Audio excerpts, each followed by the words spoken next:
We have a very sacred concept in Islam called barakah. And it's often normally translated as blessing.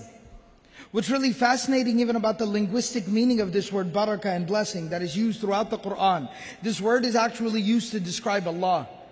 فَتَبَارَكَ اللَّهُ أَحْسَنُ الْخَالِقِينَ تَبَارَكْتَ يَا ذَا الْجَلَالِ وَالْإِكْرَامِ تَبَارَكَ الَّذِي بِيَدِهِ الْمُلْكُ.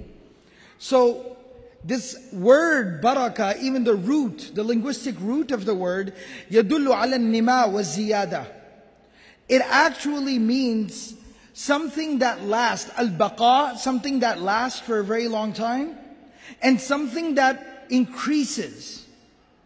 So therefore, when we talk about barakah, we talk about blessings. These are blessings that are perpetually increasing, exponentially benefiting blessings. And then furthermore, when we talk about the Islamic concept of barakah and blessing, the Islamic concept, there's a dua of the Prophet ﷺ. It's called Qunut Nazila. It's a dua that was taught by the Prophet ﷺ to his own beloved grandson Hassan radiallahu anhu. And I always try to point this out. Think about how beautiful it is for a grandfather to pick up his grandson, sit him in his lap, hug him and kiss him, and then say, repeat after me, son. Allahumma hdini fi man hadayt.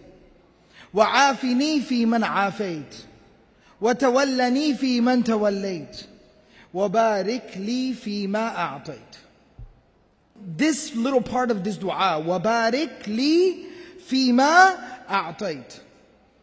This right here is the summary of the concept of barakah in Islam. Let me translate this for you. وبارك, and oh Allah, put blessing. Put huge, unbelievable, never-ending blessings. Li, for me. Fima, in that which. A'ataita, you have already given. That's the past tense.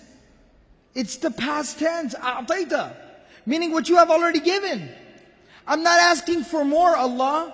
What I'm asking for is that what you have given me is more than enough.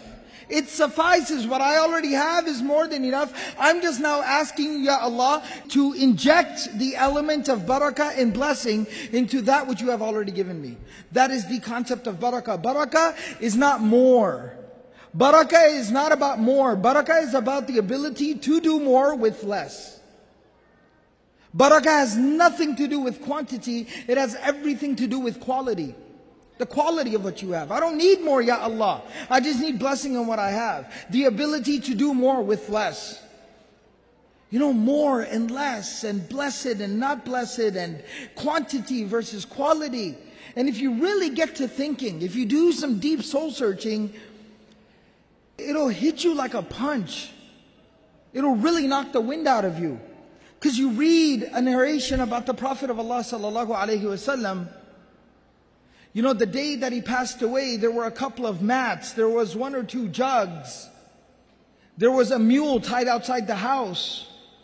There was a sword. There was a shield and a couple of pairs of clothes. That was the sole possession of Rasulullah sallallahu alaihi wasallam, the greatest human being to ever walk the face of this earth. That's all he had. But just to put things into perspective, you got to chew on that for a second. Today we got 1 home, 5 people within the home, everybody's got a job, everybody's working, and we're still in debt. Something's wrong, something's missing.